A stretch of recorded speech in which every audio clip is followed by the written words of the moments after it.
लोकसभा और राज्यसभा में वक्फ बिल हुआ पास, विपक्ष हुआ चारों खाने चित। मोदी सरकार वक्फ संशोधन बिल की परीक्षा में पास हो गई है। वक्फ संशोधन बिल 2025 पहले लोकसभा से पास हुआ, अब देर रात की चर्चा के बाद राज्यसभा से भी पास हो गया है। वक्फ बिल के पक्ष में 128 वोट पड़े, जबकि 95 सदस्यों ने इसके विरोध में वोट दिया। वक्फ बिल को कानून बनाने में बस एक कदम की दूरी है। वक्फ बिल को संसद की मंजूरी मिल गई है, अब राष्ट्रपति की मंजूरी मिलते ही ये कानून की शक्ल ले लेगा।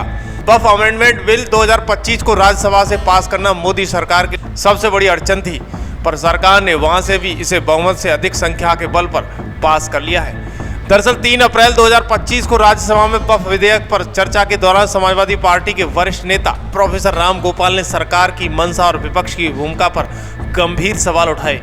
विपक्ष की शक्ति पर टिप्पणी करते हुए प्रोफेसर यादव ने कहा कि विपक्ष के पास कोई शक्ति नहीं है, वे न तो किसी का नुकसान कर सकते हैं और न ही किसी का फायदा। उन्होंने जोर देकर कहा कि सत्ता पक्ष के पास संपूर्ण अधिकार है, इसलिए सरकार को उदार होना चाहिए और लोकतंत्र की मर्यादा बनाए रखनी चाहिए।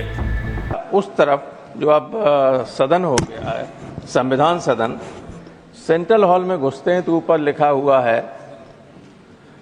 अयम निजा परोचेति परोयेति गणना लघुचेत साम उदार चरिता नाम तो वसुधैव कुटुंबकम। तो मैं तो यही अपेक्षा करता हूं सरकार से, खास तौर से, क्योंकि जो विपक्ष में बैठे हुए हैं वो कुछ बना बिगाड़ नहीं सकते, लेकिन जो इधर बैठे हुए हैं वो बहुत कुछ नुकसान कर सकते हैं देश का, लोगों का और संसदीय लोकतंत्र की जो मर्यादा है उसका भी। इसलिए उदार बने रहिए। नड्डा जी ने अच्छी बात कही, लेकिन कहा कि राजनीति हुई और अंत में खुद राजनीति में प्रवेश कर गए। तो स्थिति बिल्कुल क्लियर है कि सारे धर्मों के साथ समान व्यवहार होना चाहिए। बहुत बड़ी आबादी है माइनॉरिटी की और खासतौर से मुसलमानों की हिंदुस्तान में। मेरे ख्याल से दुनिया में इतना बड़ी संख्या मुसलमानों की कहीं नहीं जितनी हिंदुस्तान में, मुस्लिम देशों में भी कहीं। तो इतनी बड़ी आबादी के साथ अगर ये लगे लोगों को कि अन्याय हो रहा है और जनता में चर्चा ये हो जाए, फिर आप कितना ही कहिएगा कि आप एक तरफा बात कर रहे हैं या अपीजमेंट की बात कर रहे हैं, उससे काम नहीं चलने वाला है। वक्फ संशोधन विधेयक की आलोचना करते हुए प्रोफेसर यादव ने इसे अनुच्छेद 26 का उल्लंघन बताया, जो धार्मिक मामलों का प्रबंधन की स्वतंत्रता की गारंटी देता है। उन्होंने उत्तर प्रदेश का उदाहरण देते हुए कहा कि वहां मुसलमान अपने घरों की छत पर भी नमाज अदा नहीं कर सकते। ईद के दिन अधिकारी हथियार लेकर मौजूद थे, जिससे मुस्लिम समुदाय में असुरक्षा की भावना बढ़ रही थी।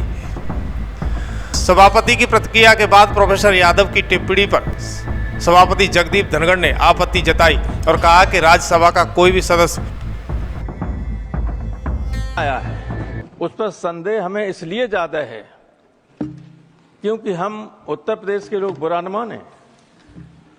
हम जो उत्तर प्रदेश में देख रहे हैं, लोग नमाज नहीं पढ़ सकते, अपने घर की छत पर नमाज नहीं पढ़ सकते। ईद के दिन, ईद में तो आपकी तरफ देख के कहूंगा नहीं, पर मैं थोड़ा बोर्ड की तरफ भी देख लें। अरे 3-3 मिनट वालों को आपने 20-20 मिनट दे दिया, तो हमें भी 1 आध मिनट ज्यादा दे दीजिए। वैसे मैं आपके हर आदेश का पालन करूं, मैं अभी बैठ जाऊंगा। नहीं, आप इतने वरिष्ठ हैं। आपने टेलीविजन पर देखा होगा नड्डा साहब कि संबल मेरी पार्लियामेंट्री कॉन्स्टिट्यूंसी रही है, लोकसभा का मैं सदस्य वहां से रहा हूं। ईद के दिन जब लोग नमाज पढ़ रहे थे तो बाहर अधिकारी नंगी हाथ में रिवॉल्वर लिए हुए घूम रहे, फोर्स के साथ, जहां शांति की बात होती है। जब ये माहौल प्रदेश में कहीं हो जाए तो आप किसी अच्छे मन से भी अगर कोई बिल लाएंगे जिसमें इन्वॉल्व माइनॉरिटी होगी, उनको भरोसा हो ही नहीं सकता आप पर। इसलिए पहले तो उत्तर प्रदेश की सरकार को संभालिए कि माइनॉरिटी के साथ व्यवहार ठीक करे, और उसके बाद इस तरह के बिल लाएं तो इसमें भी संशोधन। ये तो आपने सोचा ही नहीं, हमें लगता इसको इम्प्लीमेंट करेंगे तो कितना संकट आएगा सामने। प्रोफेसर यादव के इन बयानों से स्पष्ट है कि उन्होंने सरकार की नीतियों पर सवाल उठाते हुए विपक्ष की भूमिका और अधिकारों पर चिंता व्यक्त की है। खैर, लोकसभा और राज्यसभा में तो भारी बहुमत के साथ बफ एक्ट पास हो गया है, लेकिन आखिरी मोहर राष्ट्रपति की लगना शेष रह गई है। लेकिन क्या ये बिल मुस्लिम विरोधी है या फिर कुछ और? कमेंट बॉक्स में लिखें, जरूर बताएं। आपने एक बड़ी आपत्तिजनक बात कही। अब आप भी सोच रहे होंगे कौन सी आपत्तिजनक बात कही। आपने डॉक्टर राधा मोहन अग्रवाल जी की तरफ इशारा कर कर कहा, नहीं, आपने डॉक्टर राधा मोहन अग्रवाल जी की तरफ इशारा कर कर कहा, एक व्यक्ति से डरकर यहां आ गए। यह आपत्तिजनक है। इनको आपत्ति नहीं, सबसे खुश है। चाहे इनको आपत्ति हो या नहीं हो, मुझे आपत्ति है, क्योंकि यहाँ का कोई सदस्य डर नहीं सकता और डॉक्टर राधा मोहन अग्रवाल तो बिल्कुल ही नहीं डर सकते।